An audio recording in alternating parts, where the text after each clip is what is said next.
Bonjour les lucioles. Aujourd'hui je vais vous parler d'un arbre sacré chez les Germains, dédié à Frigga, la déesse de l'amour maternel et de la fécondité, le tilleul. Donc le tilleul commun, Tilia europea ou le Tilia vulgaris de la famille des Tiliaceae ou des Malvaceae. Donc voilà, donc moi je mange les feuilles du tilleul en salade. Et il y en a une grande période de l'année. Elles sont délicieuses. Donc je les mets, je ne mange pas que ça, je mélange avec une salade verte ou de pissenlit et je les mange comme ça crues. Après, je cueille les fleurs de tilleul pour les sécher et pour faire des infusions tout l'hiver. Donc là c'est vraiment la période et donc voilà. Je cueille ces deux parties-là. Donc celle-là, je la mange et celle-là, je la sèche. Je voulais vous dire qu'il y a deux espèces européennes. Donc il y a les tilleuls à petites feuilles, donc le tilleul cordata qui a une durée de vie de 500 ans. Donc il y a 4 à 12 fleurs et elle fleurit en juin. Et il y a le tilleul à grandes feuilles, donc c'est celui-ci, le Tiplatyphylos, dont sa durée de vie est de 1000 ans. Donc il y a 2 à 4 feuilles et la récolte c'est la floraison c'est en mai, c'est maintenant. Donc c'est idéal là pour les infusions.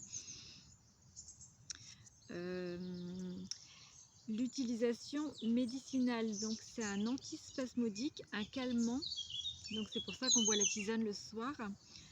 Sudorifique, antirhumatismal, diurétique, donc les fleurs avec les bractées et l'aubier.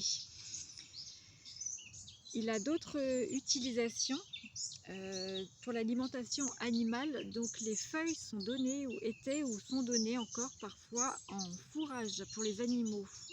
Après, les fibres de l'écorce sont utilisées en tissage et pour les paniers, pour les cordages, les voiles, les nattes. Donc la composition du tilleul. Donc il y a des flavonoïdes, de la quercétine, des mucilages, des tanins, des polyphénols, de l'acide caféique. Donc l'acide caféique c'est un composé organique naturellement présent dans toutes les plantes, hein, c'est un polyphénol. Et des huiles essentielles, des coumarines, excusez-moi. Donc je les cueille dans un endroit préservé, bien sûr comme toutes les plantes que je cueille, loin d'une pollution, loin de la pollution, pour préserver au maximum une plante saine.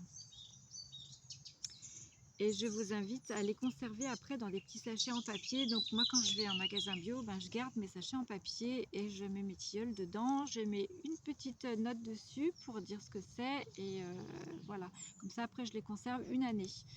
Donc en cueillir aussi avec parcimonie, un petit peu par-ci par-là sur plusieurs branches. Et ne pas prendre plus qu'on a besoin parce que ben, on fait longtemps. Moi quand je fais une infusion, ben, 2 comme ça me suffit en fait, hein. Et j'en bois pas tous les jours non plus, c'est plutôt l'hiver, voilà, ou le soir de temps en temps. Donc je vous invite à expérimenter si vous ne connaissez pas et je vous souhaite une merveilleuse dégustation. Je vous remercie de regarder la chaîne, de liker, de commenter, de mettre des cœurs et de vous abonner si cela vous enchante. Je vous souhaite une magnifique journée et une belle dégustation et je vous dis à tout bientôt, je vous aime. Bye bye.